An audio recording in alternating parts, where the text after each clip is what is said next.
Welcome to the CityCURRENT Show, powered by Hagen-Botham Insurance and Financial Services. This show focuses on sharing good news and powering the good in our community. Now here's your host, Andrew Bartolotta.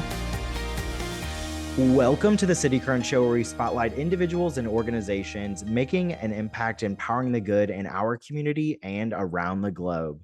I'm your host, Andrew Bartolotta, and today on the CityCURRENT Show, we're joined by Heather Parsons, a powerhouse in the world of financial strategy and the founder of Summit CFO.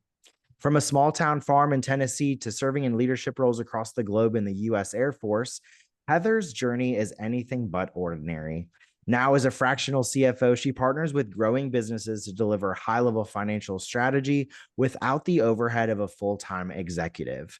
So whether you're a small business owner looking to scale or a CEO aiming to reclaim your time and cash flow, this conversation is packed with insight.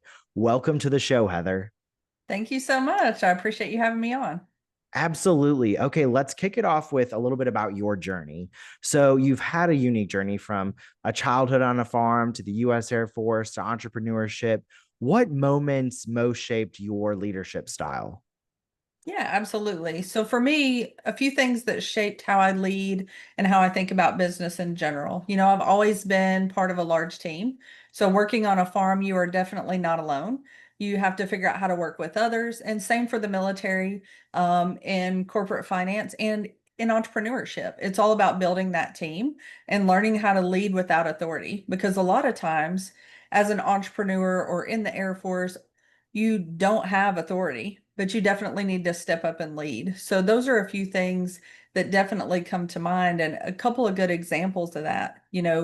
As I think back to corporate jobs that I've had in the past, managing, as a mid-level leader, as you're starting out and advancing in your career, you're not only trying to manage the project, but you're also trying to manage leadership and their expectations and everything that goes along with it. And I think that translates perfectly to entrepreneurship, where you're also trying to manage deliverables for clients and your team, manage your team. So all of those parts have to work together. And that's really what's kind of shaped my leadership style.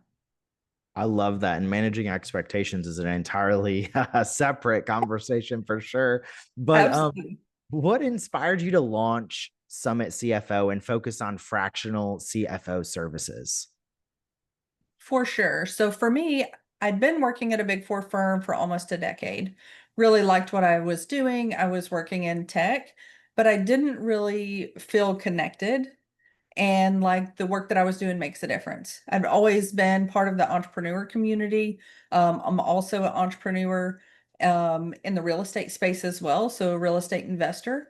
So the more I talked to these entrepreneurs, the theme that kept coming up for me was that they had fabulous ideas, they had a great business, but they really just didn't have access to the financial help and leadership that they needed to really advance their business. So that was conversation with a great friend of mine who I still talk to this day, every single week. She'd really mentioned it. She's like, why don't you take a step back and really start helping other people, business owners, entrepreneurs, and do something a little different? So I started exploring, and that's where Summit CFO came from. And I love it. It's been a great transition for me. I still get to talk business, do all the things that I like in finance and entrepreneurship, but I also get to help people who really need that help more today. Yeah, and it definitely seems like you are mission and purpose driven. So then to be able to do that with multiple organizations and businesses seems like a perfect fit for you. For those that are like, okay, I'm kind of unfamiliar, what exactly is a fractional CFO? How does it differ from, say, a traditional in-house CFO? Give us a glimpse into what that looks like. So, a couple of things that are different with a fractional CFO than a traditional in-house CFO is really about the time. So, most small to medium-sized businesses can't really afford to have a finance professional on staff full-time. So, going that fractional route where they can get the help that they need without the full-time salary and the full-time commitment is perfect for them.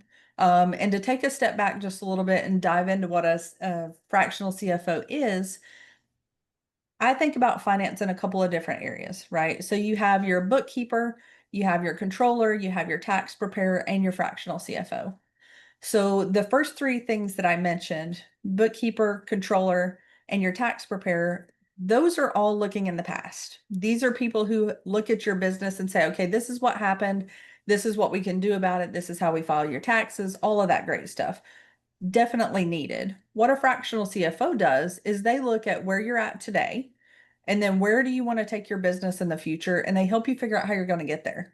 So we really try to help be your guide on your journey to get, whether it's an exit, whether it's, growth, whatever you're really looking for, whatever your 5 to 10 year plan is, that's what we're really leaning in and trying to help you figure out and navigate.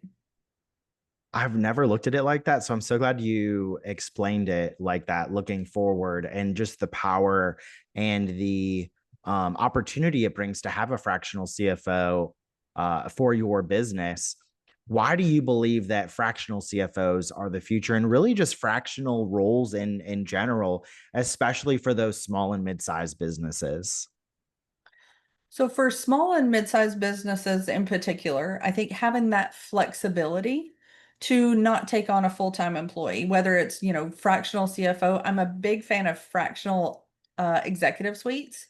You Mhm. can get that access, but not on a full-time basis. And it also allows the people that you bring in to learn and grow as well, because they're not just working in your company, they're seeing a much broader perspective, whether it's fractional marketing, CFO, executives, whatever that is, they're continuing to learn and grow rather than being stagnant in that role. And you're not paying the full price. Mm. Good point.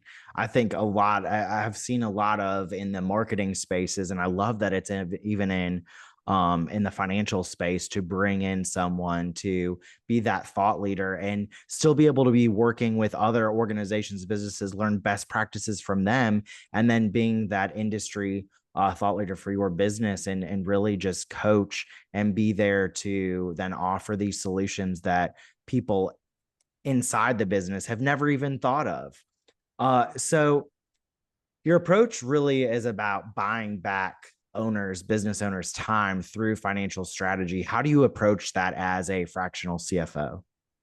So I do a couple of different things. So whenever I think about buy back your time, there's two different ways that I approach that. So the very first one is to make sure that you've built out your advisory board. We have great job roles for everybody on the team, and we know how many hats that founder and executive is actually wearing. Once Mhm. we have that figured out, we can figure out what can we offload? What are they doing that is not really leaning into their strength and into their, you know, best gifts? Mhm. One example of that is I know a lot of founders who are still doing their bookkeeping. Y'all, stop it. Like, find somebody to help you with that sort of stuff. It's not what you love to do. It's affordable to find help. And then once you start doing that and you're strategic about it, you build trust with other people and you see that you can offload these tasks that are weighing you down and not really helping you out. They're not really adding value to your business. The other thing that I do with my founders is I really try to figure out what's going to be the goal with your business, because whenever I look at it, most folks are really looking to create generational wealth. How do you do that? You take the profits from your business, you look at how can you use your business as a vehicle to get there. I talk to a lot of folks about investing in real estate, because you really need to not just work in your business, but you need to figure out how are you going to have that passive income as well as you near exiting your business or later in your career. I'm so glad you talked about that too, because for so many business owners, it's their baby. And so for them, it's like, I can't work on my business because I'm so busy working in the business, because I haven't seen value, or I haven't been able to find the employees, or believe they have found the employees or the leadership to be able to have them grow their business. So they sit in this space where they are stagnant and they're unable to grow. It just helps them continue to grow and amplify the reach that they're able to do. Absolutely. It gives them that freedom of thought, because if you're so busy in the business all the time, you can't think about what's really the next right thing. So being intentional about how you manage your time. Like, for example, on Mondays, I really don't take client calls on Mondays. That's the time that I am the CEO. That's the time I work on the business, not in the business. I'll take calls here and there if I absolutely have to, but I try to be very intentional about how I manage my time so that I get that time to think and really take a step back. Very smart there. Okay, let's move into financial strategy and impact. How do you help clients make sense of their financial health, especially when they are so overwhelmed? Whenever I talk to somebody, especially if they're overwhelmed, all we're doing is taking inventory of what's on the shelf. It's not a judgment on you, and you're not in this alone. So I think where a lot of entrepreneurs get tripped up is they think they have to have the answers. I Mhm. don't want you to come with the answer. If you already know the answer, you probably don't need me, right? So I'm here to really help you flush that out. So first few things that we do is just take an assessment of where we are, and figure out what are some of the goals that that entrepreneur has. Then we dive into things like, okay, then we're going to look at your products, then we're going to look at your cost, then we're going to do some of that financial analysis. But the very first thing is we need to figure out where we're at today and where do we want to go. When it comes to financial health, it's obviously so important for the longevity of your business, but also your family and your employees. I can't imagine as a business owner, knowing that you have a dozen employees, like you're responsible for Oh their yeah. well-being and their family. And so that's a huge burden there. And to have someone there to lean on and to ask questions is so valuable. What kind of outcomes have your clients experienced? Is it, more profit? I know you mentioned more freedom. Talk about some of the client experience while working with you. We definitely focus a lot on profitability. So I say, revenues for vanity and cash flows for sanity. So I really want to know, what is your net at the end of the day? Are you able to pay yourself? Do you have all of your expenses covered? Then we dig into, what does that profitability look like? Those are some of the first levers that we pull because it gives our founder some breathing room. Once you Mm, see your profit, going up 5, 10, 15%, then you can start relaxing just a little bit. mhm. Then we can dive into, okay, now we're going to have a little bit more freedom. Then we're going to have things like, making better decisions. I try to really focus on being very intentional. If we know we're going to have maintenance coming up on some equipment, let's plan that out and forecast for it. Once we start diving into those things, they get an opportunity to stop being reactive and really focus on executing their plan. And then they can sleep better at night and stress out a little bit less because they have a cash flow forecast. They know payroll is going to be covered and that they have a plan. I think where most entrepreneurs get really nervous is they don't have a plan and they don't really know what to do next. Exactly. That's what I was just thinking as an entrepreneur myself as well. I'm like, okay, yeah, there's so much value in having someone walk you through those steps because you feel like you're just starting multiple fires, you're putting out fires and you don't even know where to go next. So to have someone like yourself come in and say, we're going to start here. Once we see your revenue increase 5, 10, 15%, like you were saying, now we can focus on this area. And it's like, yes, that is so valuable. Okay, so for business owners listening, what are some of the most, say, common money leaks or blind spots you help companies fix? So a lot around the blind spots and the money leaks. Part of it's around, how often are you paid? It's not just about money leaking, it's more about, is money coming in consistently? What are your payment terms as you perform this work or these services? Are you being paid on time? So we start there to say, all right, can we adjust our payment terms and maybe get paid a little bit quicker? Then once we have that going in our favor, we want to negotiate with our, suppliers to say, all right, I'd like to pay you a little bit longer. And once we have the timing a little bit more under control, then we look at things like, what are our subscriptions? Are we paying salaries appropriately? Both, you know, I've found that a lot of times people are not paying enough in salaries. So not just cutting costs, but really being intentional about what we're spending money on and is it really driving the value that we need? And another thing on stopping the bleeding is, do you have people on your team who are not really delivering the value and are you avoiding addressing it? It's much easier for me to come in and be the bad person and say, okay, like these are the metrics that we're trying to hit. This is what we expect. And then I can be the bad person to say, all right, this isn't really driving the value versus somebody who has a, 10, 15, 20-year relationship with somebody. It's a lot more difficult at that from that perspective. Yeah, well said. I think having you come in and being able to address those, but not only just bring them to light. And for so many business owners as well, or managers, directors, they're blindsided by what some of the pain points really are. Maybe they're best friends with them, but they really should be working in a different department or not working there at all. And so for you to say like, yes, this is a blind spot, or this is where we've got some money leaking out, and for you to grow your company, we need them to move into a different department or move into a different career. So how should a business owner prepare before working with someone like you? Are there foundational steps they should take? And then talk about what that relationship looks like and how they can get in touch with you.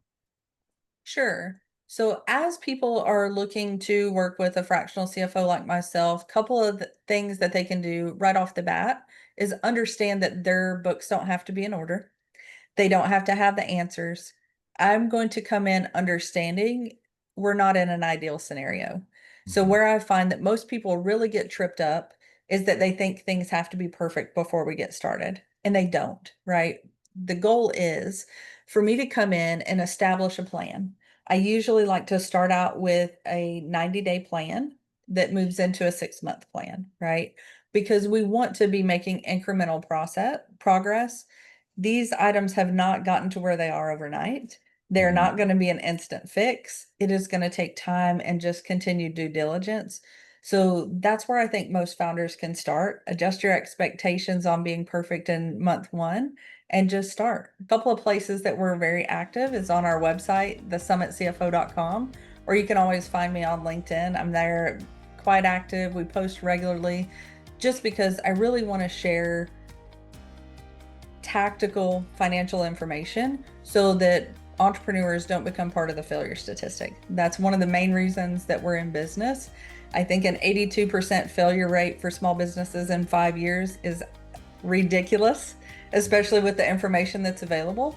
So we really want to be out there providing what you need and helping any way we can. What brings a smile to your face when you look at the work that you're doing to help these business owners and entrepreneurs, executives, to be able to not only keep their business, with that statistic on failing businesses over 5 years, but not only keep the business, but help it thrive and help commerce within their community and really regionally, but essentially around the globe? Right. Something you said there, a moment ago around it's a huge financial responsibility to the people who are on your team, to the community all around. So a couple of things that put a smile on my face is when I see that founder be able to take a breath and some of that stress just kind of rolls off of them, or they're able to make decisions with information rather than feelings, and they feel good about it because now they have the tools and the information that they need rather than just being reactive all the time. That's super stressful. And we really want to get to where, like I said a moment ago, we're executing the plan. We're always going to have fires to put out as entrepreneurs. I don't know anybody who doesn't. If you do, I'd love to talk to you because I need the secret sauce. But we're at least more intentional about it. And then they can really lean into what they're great at and not struggle and focus on things that maybe aren't their strongest suit, or they just don't spend all their time there. Remind us where we can go to learn more about Summit CFO, follow you for more information, and to hire you. Yeah. So to reach out and to learn more about what we're doing, you can find me on LinkedIn at Heather Parsons Official. You can also find us on our website, the Summit CFO, and we would love to talk to you and see if there's a way that we can help you in your business. It doesn't necessarily have to be a long-term engagement. We do a lot around one-time strategy sessions.